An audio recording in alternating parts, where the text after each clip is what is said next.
Hey everyone, welcome back. If people are wondering why I'm wearing the same shirt as my last video, it's because it's the same day. Well, it's nighttime now. As you can read from the title, I'm going to be reviewing uh, two movies which I normally don't do. The last time I did it was with Wishmaster 1 and 2. Um, but I might as well review both of them since they're both only an hour long. So, I talked about the first one, The Grudge. The first Ju-On, The Grudge. I talked about the second one, Ju-On, The Grudge 2. Now it's time to talk about Ju-On 3 and 4, which would actually be 5 and 6. Ju-On, White Ghost, let's get started. It starts off, we've got this cake delivery guy, and it's supposed to be Christmas time, but it doesn't look like Christmas. Does it not snow in Japan? I've never been there, so I don't know. But does it? If it doesn't, then it's Christmas. But anyways, he goes into the house to deliver the cake. No one answers, and the door just opens. So the waltz is right on it, running his own business, taking the cake, of course, with him uh, into the house. Um, and he's like, and of course it's in Japanese. I don't speak Japanese, and thankfully it's subtitled like all the rest. He pretty much says, "Hey, your delivery is here. I need you to sign for the delivery." And then a woman comes out and is like, "Hold on, I'll be right there. I'm kind of busy right now." And so he waits. And then the woman comes back and says, "Hold on, I'll be right there. I'm kind of busy right now." And she says that 3 different times. And then he notices that something is up. He goes upstairs and finds bloody clothes, goes back downstairs running, goes into the kitchen where the woman was saying she was busy. She's got a knife in her back, and then next thing you know, he's got the door open, and then he decides to close it, and then uh, the old lady in white appears. Now, granted, excuse me, this isn't the scariest one in the Ju-On series. I still think the first one's the scariest one, but the second one's the best one. And Ju-On the Curse 2 was my favorite one out of the Curse series. But these two movies are alright. So after that, um, it's either before all this shit happens or after. But the titles start off just like any other Ju-On movie. It gives a list saying what Ju-On means and the curse of the powerful rage, and it brings death to all who come into contact with it. Well, uh, this one does not follow the same storyline as the first 4 movies. This one is its own storyline, and so is Black Ghost, Little Girl in Black, depending on if you watch it on the internet or not. Uh, but overall, uh, I'm gonna talk about it more in depth.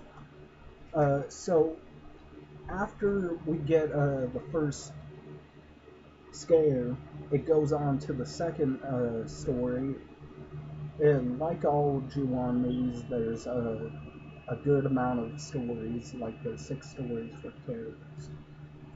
Um, uh, oh, uh, the there's a father and daughter. They're talking in the middle of a school parking lot, and the guy tells his daughter Merry Christmas, and she goes on her way, and he finds a bag in the backseat of the car that wasn't there before, uh, and it's all gooey underneath the bag, and he decides to unzip it, unzip the bag, and he looks inside, and it's a freaking head. So you got gore finally in a Ju-on form. So that was pretty sweet. Granted, you don't see the bottom of the head, and it's a pretty easy trick. Put the person under the seat and then put the head right here and make it look like it's in the bag. Pretty easy trick, but I thought it was cool. Good work on that one. Takashi Shimizu did not direct this one. He directed it.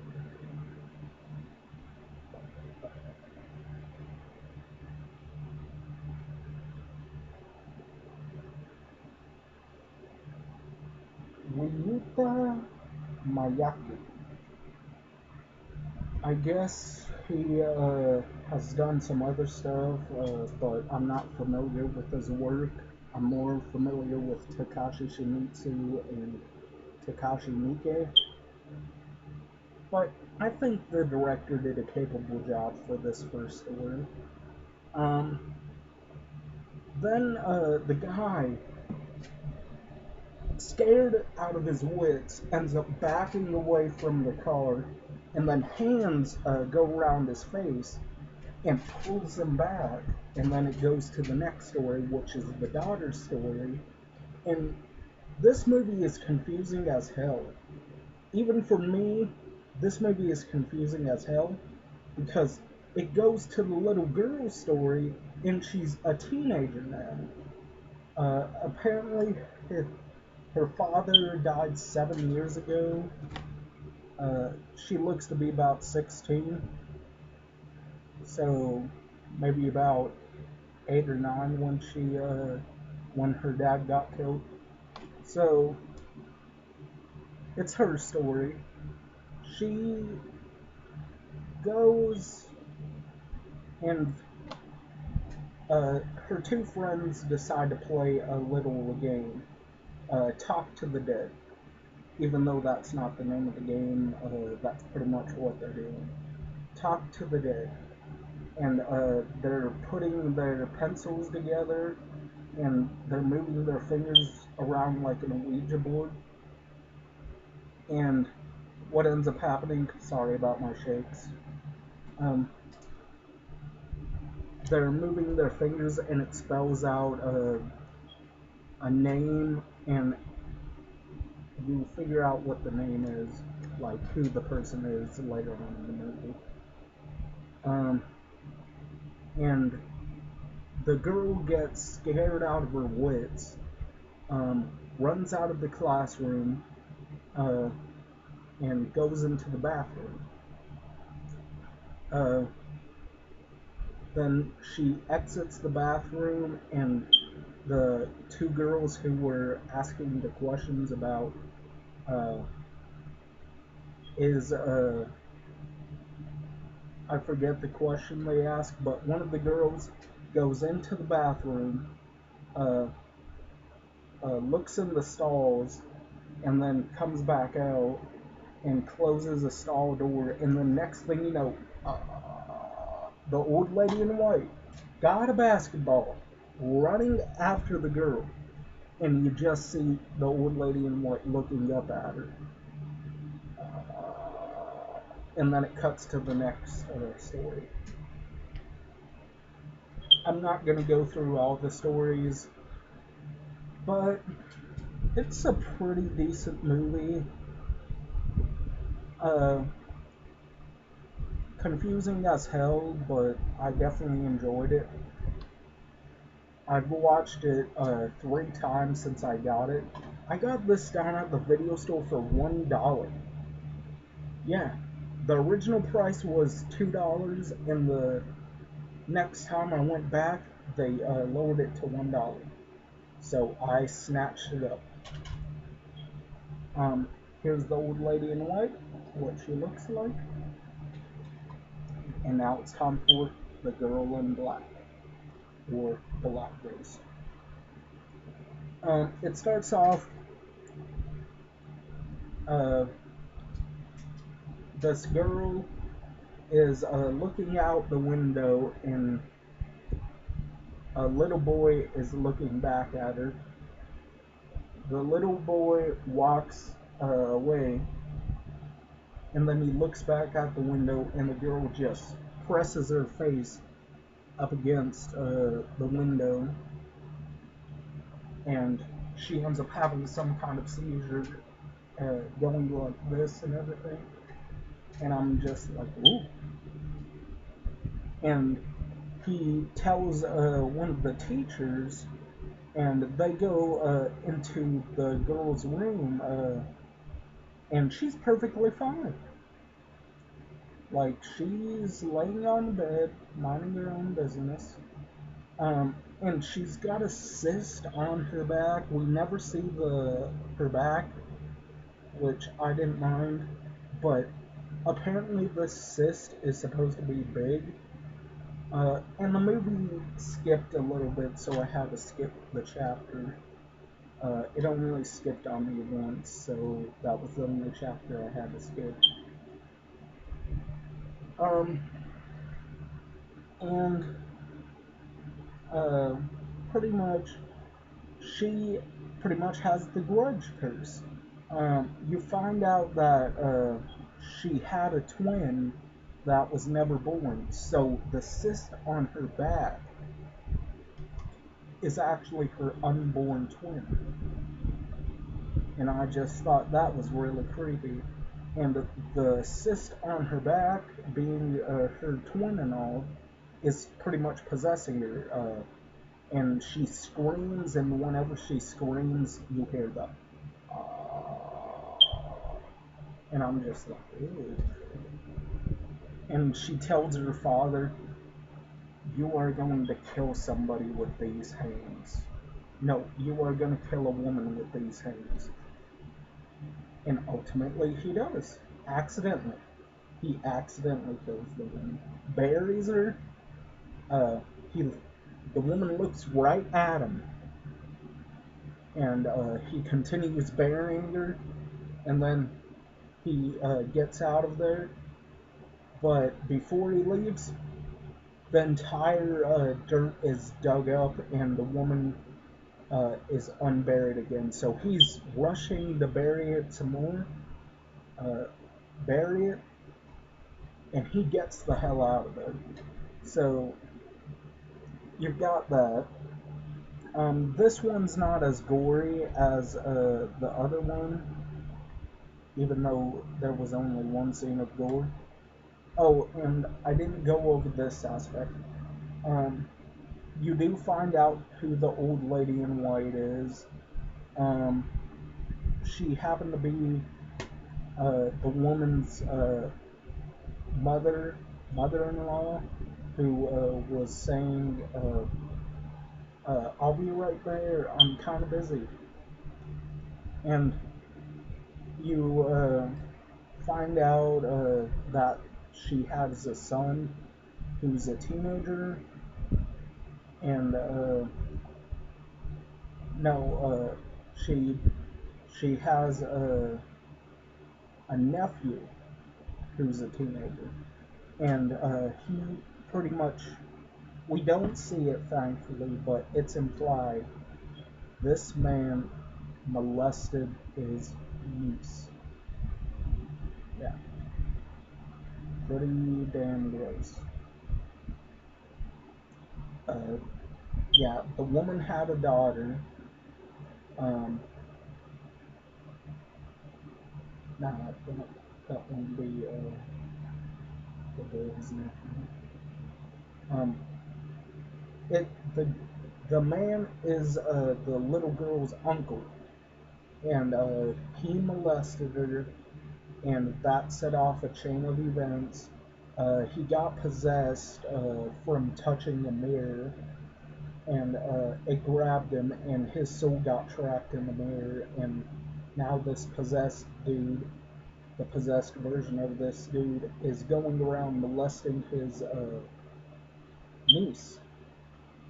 And I'm just like, hey, that's disgusting. I think that's one of the most evil things a person can do. But then it pulls a Amityville Horror on you. He kills his entire family, and that's how the curse spreads.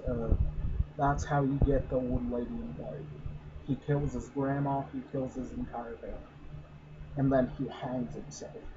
And he puts, I think it's his niece's head, cuts off the niece's head and puts it in the bag.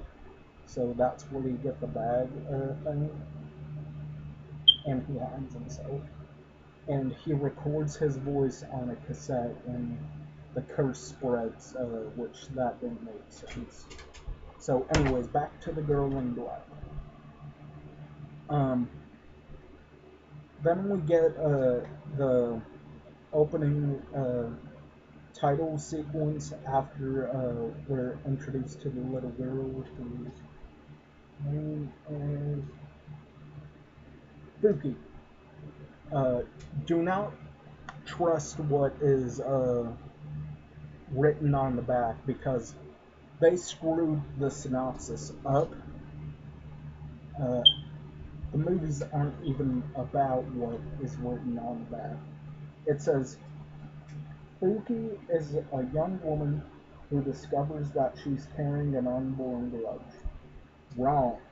It's a little girl who's carrying an unborn grudge. And the girl in black, CGI at its worst. I've seen some bad CGI in my day, but this is pretty bad. Not as bad as sci-fi, but still pretty bad.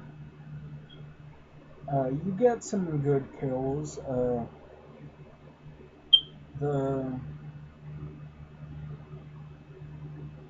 Well, I'm not gonna spoil it, and plus I forgot, but for Black Ghost, aka Girl in Black, I'll give it an 8 out of 10. And for Juwan White Ghost, or Old Lady in White, I'll give that about a 9 out of 10. I thoroughly enjoyed it. The reason it doesn't get a 10 out of 10 is I don't need to hear about molestation in a horror movie. I don't need to hear about molestation in any kind of way. I think it's an evil thing. So, yeah. And there's how you spell Juwan in Japanese.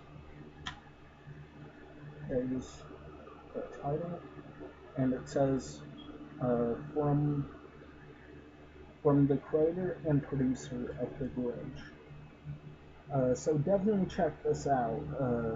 It's well worth the $1, and hell, to me, it's worth a good $10.